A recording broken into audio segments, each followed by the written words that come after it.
Thank you, Marike, for the introduction. Thank you, Mr. Rector, also for your welcoming words. So my role is indeed to give you an overview of how Ghent University tries to engage with partners abroad in an institutional way. Of course, as Marike has said, there are a lot of initiatives at the faculty level and at other levels, but we also try to streamline a little bit our cooperations at institutional level. If this moves, Marike, can you help? Okay, yeah. So we have indeed, and it's here a kind of pyramid, but it's not the level or the more important, the higher you are on the pyramid, but we start with partnerships at faculty level. So each faculty has indeed, it was mentioned by our rector, why that we are the Erasmus City of the Year, and why we are the Erasmus City of the Year, because of course we have a lot of Erasmus students coming, we have a lot of individual students coming to for degree programs, and we have a lot of international initiatives by the faculties, by our professors at what I can call grassroots level. And so there everything starts, of course. That is the field level where collaboration starts. But on top of that, we have, at the institutional level, we have initiatives that we call international thematic networks. We have regional platforms. You see the map there, and I will come back on that. And we have also strategic institutional partnerships with individual universities abroad or with a network of universities. And then maybe the flagship of our international collaboration is what our rector already mentioned, our Ghent University Global Campus and branch campus abroad, 9,000 kilometers from here in Korea. So besides the faculty level, we start with the international thematic networks. So international thematic networks are interdisciplinary cooperative networks where Ghent University staff is excellent in, and where in overall faculties they work together with international partners concerning a specific topic of excellence, either in education, research, and services, or a combination of the three. And we fund that with Ghent University money that comes from our research money, BOF funds, and also from a part comes from money that we get from the Flemish inter-university cooperation or development cooperation, VLIR-US, where we have our Global Minds Fund. And with combination of both funds, we try to stimulate this international thematic networks with, you see here the amounts, 60,000 euros per year for the first 5 years after establishment, and then 30,000 euros per year for the next 5 years. And we hope, of course, that they are self-funding, that they still exist after 10 years. And that's why we also say, look, there should be coming some co-funding of the partners in their networks up to a total of 120,000 euros per year. And that can be in kind, that can be in money, but that can also be for the organization of events in the partner universities and so on. So here, the purpose, the objective is to have collaboration around a certain topic, around a certain field of expertise with international partners. In total, we have at this moment 13 of these international thematic networks. You see here the logos or the names. I will not go into the details of each of them, but you see there are, for example, Answer is on sexual and reproductive health, green chemistry, climate and mitigation issues, Mitoxout on mytoxines. There is one on global international governance, resource on reuse of materials, plant B&B on plant biotechnology, and so on. So each time it is an important team where Ghent University has some experience, some expertise, and they work together with international partners in order to form a center of excellence. And if you want to know more, or if you want to join such network, you can always contact our moderator of today, Marike, who is in charge of, let's say, supporting this international thematic networks. And if you want to know from each of the networks what they are exactly doing, there is a website that you can find here on this slide. Second instrument are the regional platforms.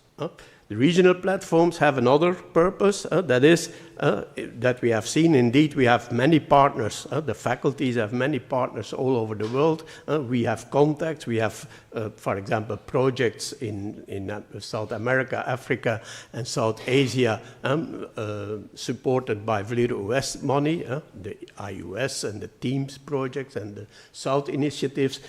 But we felt that there was a need to a little bit more coordinate this kind of initiatives, this kind of contacts that we have with international partners, and therefore we have created this so-called regional platforms. And for each of these regional platforms, there are at this moment 6 of them.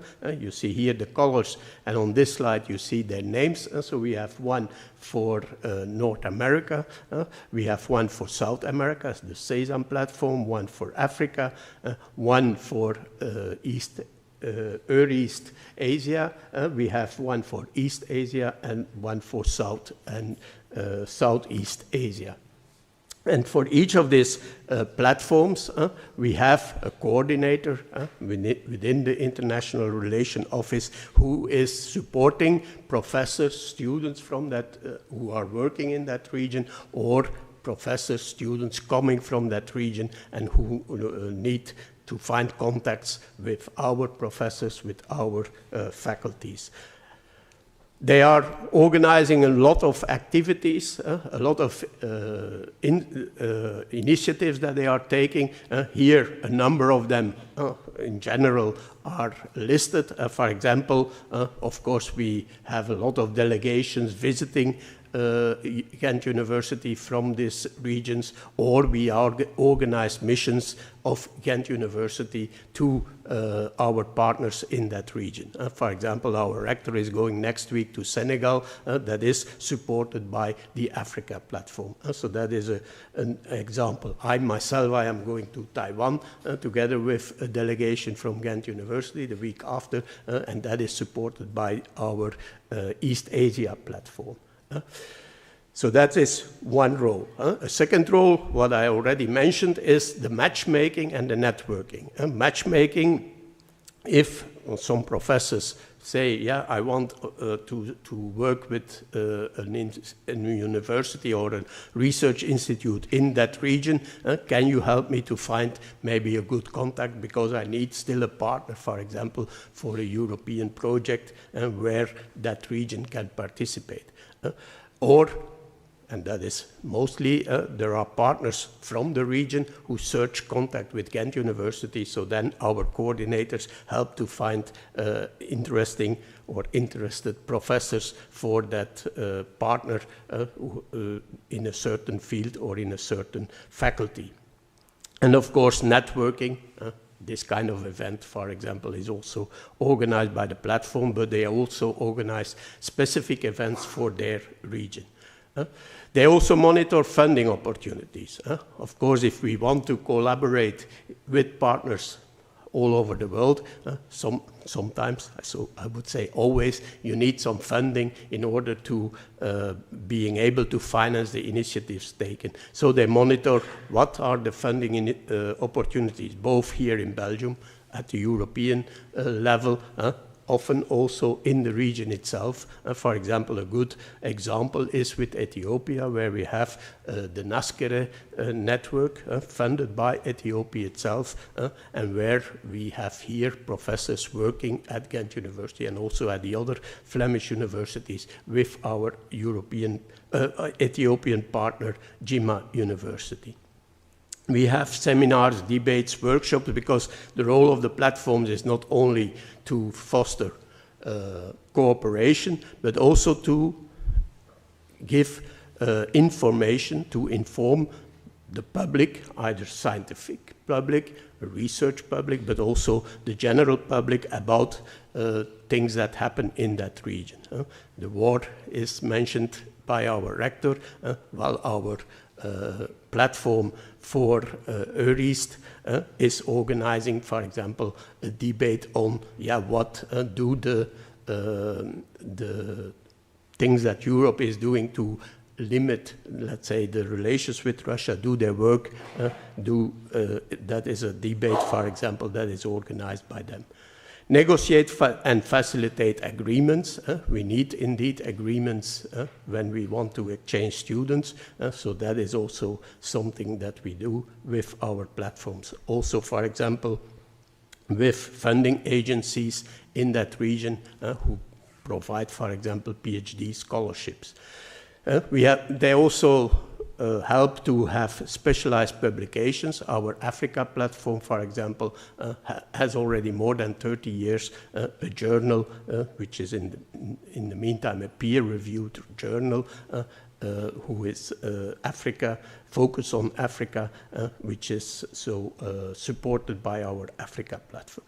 Of course, also the alumni network is also supported by these platforms, and a lot of public events, as already said. Here you see some of the initiatives and the folders that were made for these initiatives.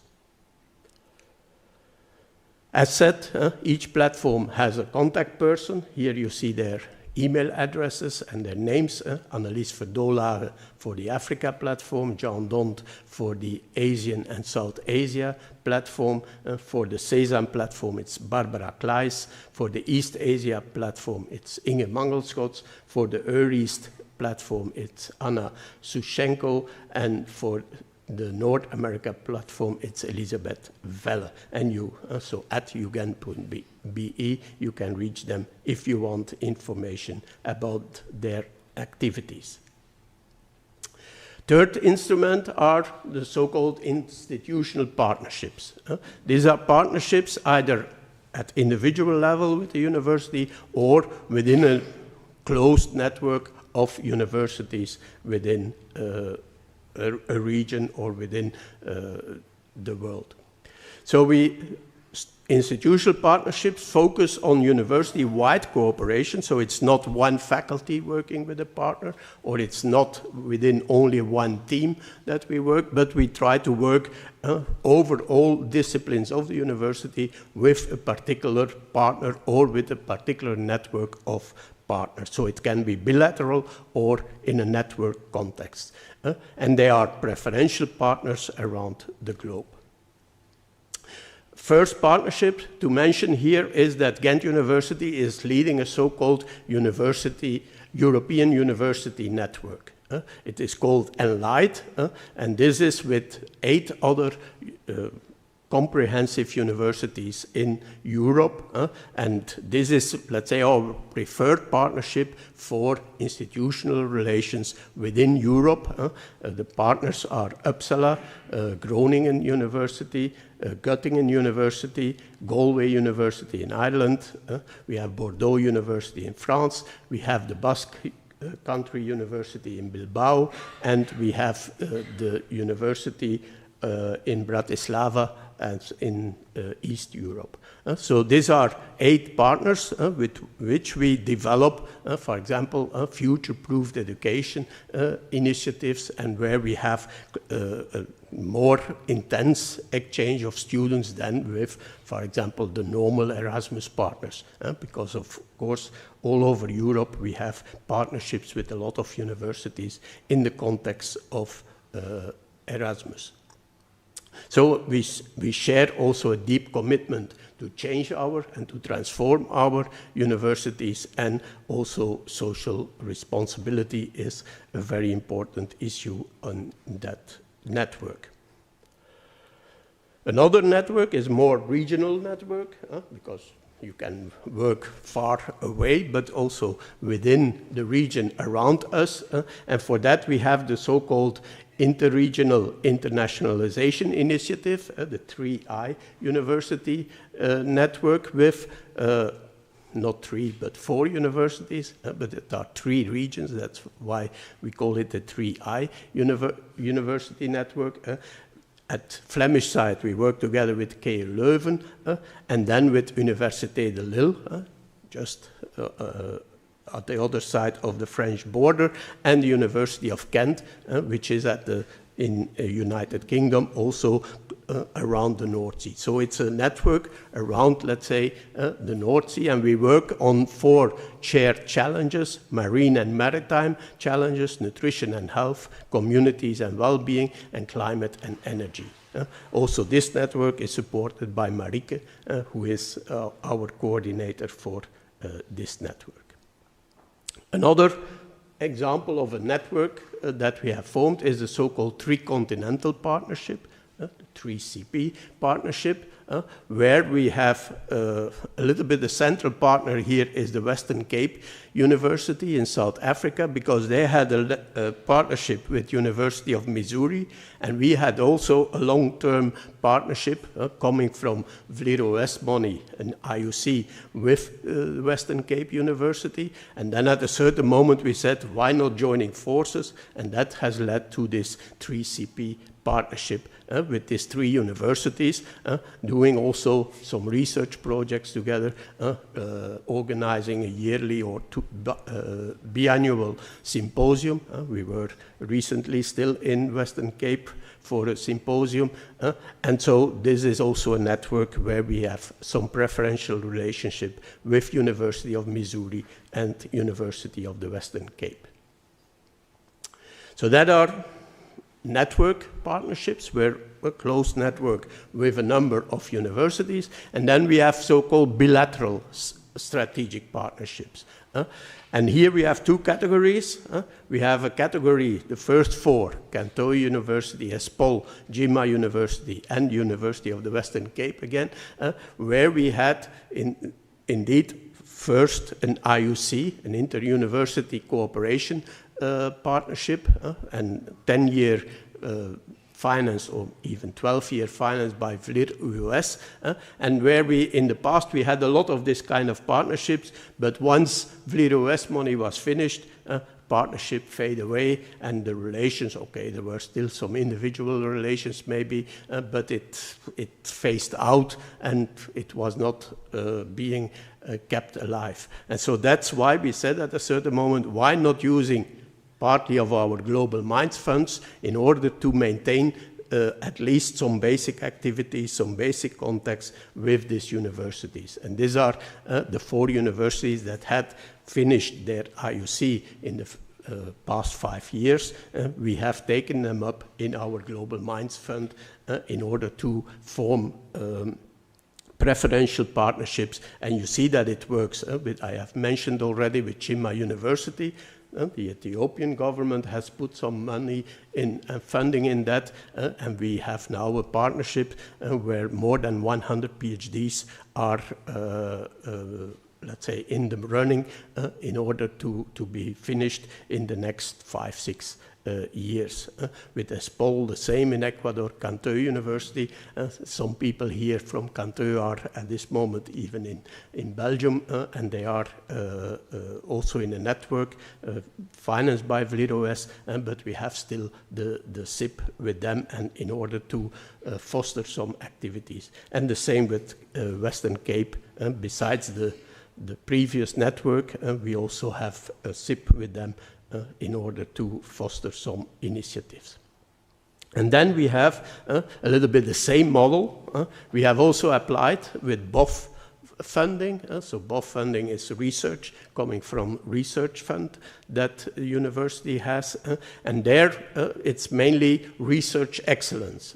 And we have identified so far 4 international partners, very esteemed universities: Harvard University, University of California, Berkeley, University of Queensland in Australia, and the University of Toronto in Canada, where we also finance 75,000 euros per year during 4 or 5 years, and where we have some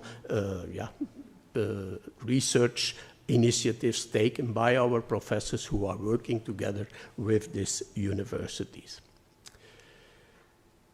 Here, the contact is Peter Pauwels, who is unfortunately not available today because of illness, and again, Marike Merckx. So you see, she is very important. That's also why she has to moderate this day, of course, because she is a little bit our focal point in the International Relations Office in order to indeed support all this kind of institutional initiatives. And again, you can find information on these strategic partnerships on the website. And then, last but not least, is our flagship, the Ghent University Global Campus in Korea, in Songdo, South Korea. And we are the first, and probably also the only European university who has really a branch campus in Korea. There are other, mainly UK universities, who have also branch campuses in other parts of the world, Asia, mainly in Asia. But we are the first Belgian university and certainly European university in South Korea. We have established that after negotiations, it is financed mainly by the Korean government for at least the start-up of the 7 years, or in 8 years, I think we got funding. Funding is ending this year, and it's our Ghent University Asian hub. So our objective is indeed to create a hub in Asia in order to have not only partnerships in Korea, but also around in Asia. At this moment, the figure says 400 students, but that is a figure from 2 years ago. At this moment, we have 550 students studying at our campus in 3 areas, biotechnology, food technology, and environmental technology. So it's our own hub in Asia, but of course, we also collaborate with other South Korean and Asian universities around that hub, and also with 3 American universities who have also a campus in the same, because it's an IGC, it's an international global campus in Incheon, and where, besides Ghent University, there are also 3 American universities. So that gives also opportunities to work with Utah, SUNY New York is there, and George Mason University. So that is my story in order to set the scene. So you see that Ghent University is indeed investing in, with funding from the own university, but also funding from BOF, from our Global Minds funds, in order to build international partnerships.